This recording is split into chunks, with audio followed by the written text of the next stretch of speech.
SIR এর জন্য নির্বাচন কমিশনকে কর্মী দিতে প্রস্তুত রাজ্য সরকার, এরকমই সূত্রের খবর পাওয়া যাচ্ছে। সূত্রের আরো যা খবর, ৮৫০৫ জন গ্রুপ বি অফিসার দিতে প্রস্তুত রাজ্য। ৪ ফেব্রুয়ারি সুপ্রিম কোর্টে কমিশন জানায় এসআইআর এর জন্য কর্মী দিচ্ছে না রাজ্য। আর এবার সূত্রের যা খবর, এসআইআর এর জন্য নির্বাচন কমিশনকে কর্মী দিতে প্রস্তুত রাজ্য। আর কি তথ্য রয়েছে আমরা জানবো আমাদের প্রতিনিধি রুমা পালের কাছ থেকে। রুমা, জানি রাখি যে ৪ ফেব্রুয়ারি কমিশনের তরফ থেকে আদালতে জানানো হয়েছিল যে মাত্র ৮০ জন গ্রুপ বি অফিসার দিয়েছে রাজ্য সরকার, অর্থাৎ রাজ্য সরকার তারা অফিসার দিচ্ছেন না এসআইআর প্রক্রিয়ার জন্য।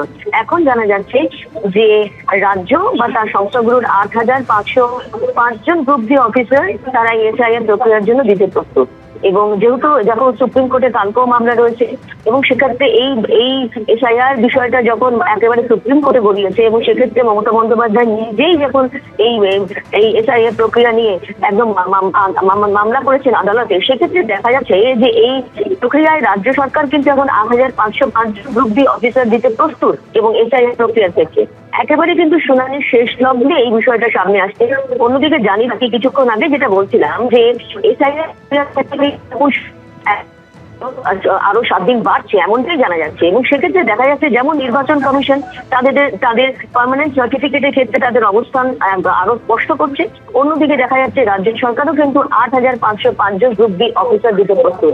অর্থাৎ সে শুনানির শেষ লগ্নে এসে নির্বাচন কমিশন এবং রাজ্য সরকার দেখা যাচ্ছে অনেকটাই তাদের অবস্থানে নমনীয় অবস্থান গ্রহণ করেছে।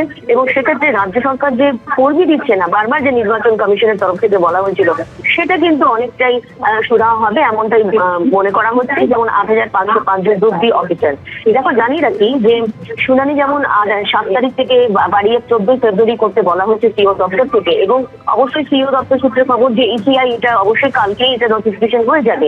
অন্যদিকে দেখা যাচ্ছে যে ফাইনাল ভোটার লিস্ট কিন্তু ১৪ ফেব্রুয়ারি পরিবর্তে আরো ৭ দিন সময় লাগতে পারে, সময় লাগবে। সেক্ষেত্রে দেখা যাচ্ছে আর শুনানির একদম শেষ লগ্নে এসে এসআইআর প্রক্রিয়া নিয়ে ৮৫০৫ জন গ্রুপ বি অফিসার দিতে প্রস্তুত রাজ্য সরকার এবং কমিশনকে তারা দেবে। অন্যদিকে কিন্তু কমিশনও অনেকটা নমনীয় অবস্থান গ্রহণ করেছেন এবং তারাও কিন্তু ডোমিসাইল বা পার্মানেন্ট সার্টিফিকেট নিয়ে তাদের অবস্থান যে সেটা আরো স্পষ্ট করেছে। শুনানি চলাকালীন এখনো শুনানি বেশ কিছু জায়গায় বাকি রয়েছে, সেই কারণে কিন্তু শুনানি প্রক্রিয়া অনেকটাই কিন্তু দীর্ঘায়িত, আরো ৭ দিন সময়সীমা বাড়ানোর কথা বলা হয়েছে। সেই সময়সীমা বাড়বে এমনটাই জানা যাচ্ছে। ধন্যবাদ রুমা।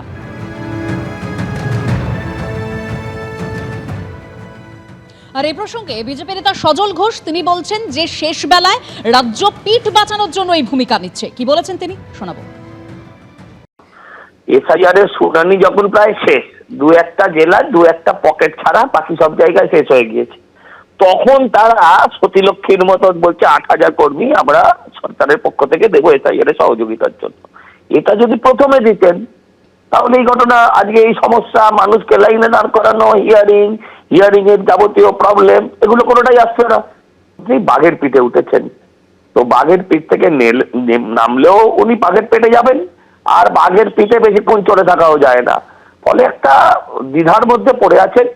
একটা সরকার সম্পূর্ণ সিদ্ধান্তহীনতায় ভুগছে, অথবা তার রাজনৈতিক জ্ঞানাকর, এছাড়া আর কিচ্ছু না। ৪ ফেব্রুয়ারি আমরা জানি যে সুপ্রিম কোর্টে কমিশন জানায় এসআইআর এর জন্য কর্মী দিচ্ছে না রাজ্য। আর এবার এসআইআর এর জন্য নির্বাচন কমিশনকে কর্মী দিতে প্রস্তুত রাজ্য সরকার, এরকমই সূত্রের খবর পাওয়া যাচ্ছে। আমরা এই বিষয়ে আরো কথা বলবো। আমাদের সঙ্গে টেলিফোন লাইনে রয়েছেন প্রাক্তন প্রদেশ কংগ্রেস সভাপতি অধীর রঞ্জন চৌধুরী।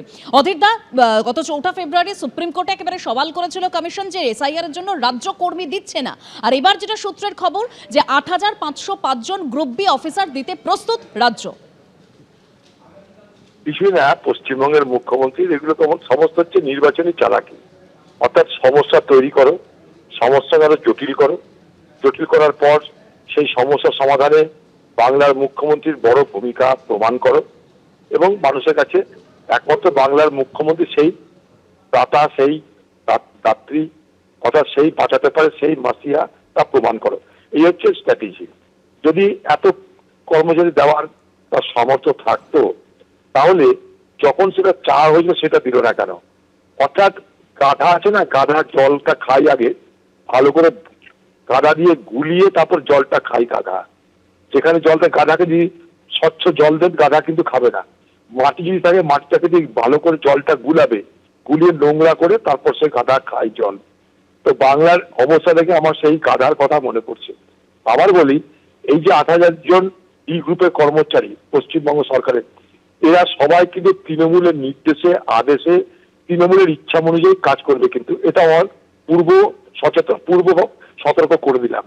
অর্থাৎ বাংলায় 8,000 যে ডি গ্রুপের কর্মচারী, তাদের ট্রেনিং কে দিচ্ছে, তাদের নিরপেক্ষতা কি, তারা কি করতে চাইছে, এগুলো কিন্তু পরে বিচার্য বিষয় হওয়া উচিত বলে মনে করি। পশ্চিমবঙ্গের কর্মচারীরা তৃণমূল সরকারের ইচ্ছার বিরুদ্ধে কিছু করবে, এটা আমি অন্তত মানতে রাজি না। অর্থাৎ এই সমস্যার জটিল থেকে জটিলতর হয়েই চলবে এখনো। ধন্যবাদ অধীরদা। আর এই মুহূর্তে আমাদের সঙ্গে টেলিফোন লাইনে রয়েছেন সিপিএম এর কেন্দ্রীয় কমিটির সদস্য সুজন চক্রবর্তী। সুজনদা, আমরা জানি 4 ফেব্রুয়ারি সুপ্রিম কোর্টে কমিশনের যে সওয়াল যে রাজ্য কর্মী দিচ্ছে না এসআইআর এর জন্য, আর এবার সূত্রের খবর 8,505 জন গ্রুপ বি অফিসার দিতে রাজ্য প্রস্তুত, কি বলবেন? তো ঝুলির বেড়ালটা বেরিয়ে পড়লো, ঠিক এই কথাটাই তো আমরা বলছিলাম যে একেবারে অপদার্থ অযোগ্য নির্বাচন কমিশন স্ট্যান্ডার্ড অপারেটিং প্রসিডিওরের বাইরে রোজ হোয়াটসঅ্যাপে একটা করে মেসেজ দিয়েছে, চেয়েছে যাতে নির্ভুল ভোটার তালিকার পরিবর্তে ভোটার তালিকা নিয়ে হাজার রকমের প্রশ্ন ওঠে, মানুষকে বিভ্রান্ত করা যায়, হেনস্থা করা যায়। চূড়ান্ত হেনস্থা করেছে নির্বাচন কমিশন। এবং তাতে একটা ঘটনা এটা ছিলই যে রাজ্য সরকার প্রয়োজন মতন কর্মী দেয়নি, অফিসার দেয়নি, বারবার বলা সত্ত্বেও দেয়নি। এতদিন রাজ্য সরকার না দিয়ে মানুষের হেনস্থাটাকে বাড়িয়েছে। মানুষের হেনস্থারে দায় যেমন নির্বাচন কমিশনের তেমন রাজ্য সরকারের। রাজ্য সরকার তার অফিসার দেয়নি, এখন দেবে কোর্ট বলার পর। শুনানি শেষ, একাধিন বাড়লে বাড়তে পারে, এখন দেবে। যেহেতু আগামীকাল সোমবার আবার মুখ্যমন্ত্রী সম্ভবত দিল্লিতে যাবার কথা কোর্টে, এবং ওখানে গিয়ে ঝাড়ছে দিল, তাহলে দেওয়া সম্ভব ছিল। 8,000 গ্রুপ বি অফিসার দেয়নি, ইচ্ছা করে দেয়নি, যাতে মানুষের হেনস্থা হয়। পরিষ্কার দিল্লির বিজেপি এবং রাজ্যের তৃণমূল দিয়ে মিলিয়ে মানুষকে উত্ত্যক্ত করেছে, বিরক্ত করেছে, ভয় দেখিয়েছে, হেনস্থা করেছে। এর জবাব কিন্তু মানুষ দেবে, আপনি অপেক্ষায় থাকুন। ধন্যবাদ সুজনদা।